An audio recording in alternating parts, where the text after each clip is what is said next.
So if you see someone you like and you think that she's a potential wife, you call your mom or your sister to go and talk to her, not you talking to her directly. Now it's even worse if the sister sees a brother and she says to him, Wallahi ya akhi, I think you're a practicing brother and I love you for the sake of Allah. Habbik burs, inshallah. So, well, and I get this frequently. Sisters come to me and say, Shaykh, Wallah, I love you for the sake of Allah. I say, don't you fear Allah? What do you think I come from, I'm a transgender or what? You talking? Yeah, this is unacceptable. A woman who's non-mahram goes to a man who's a non-mahram to her and says such things, even if it's for the sake of Allah, this is unacceptable.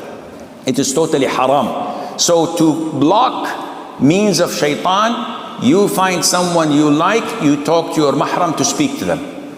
So if you as a sister see a brother who's practicing, he's imam masjid, he's hafiz, he's busy in the community, mashallah, and you think that he has good moral conduct and he fears Allah and he's looking, you go to your brother or your father and tell them to speak to him.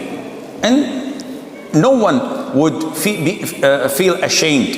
And as a father, if I see a potential brother who's good for my daughter, I would speak to him. If he accepts, I'm a winner. If he doesn't, alhamdulillah, 1 down, 2 to go. You never know, and Allah knows best.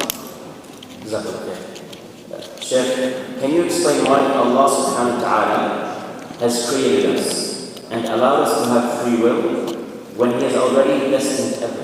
Allah Azza wa Jal says in Surah Al-Anbiya, لا يسأل عما يفعل وهم يسألون. Allah is not questioned about what He does, and they, all of the creation, are questioned. No one can say, why did Allah do this? Why Allah is doing that? You are like a leaf that falls from a tree and goes down and down and down and then lies on the ground. Only Allah knows the route it's going to take and where it's going to fall. I was traveling from Calgary, I think, I don't know, or Edmonton, Wallah Madri, somewhere, and I was passing over jungles and forests, and I was, mesmerized. The huge area, so huge, each and every single leaf, Allah has its fate.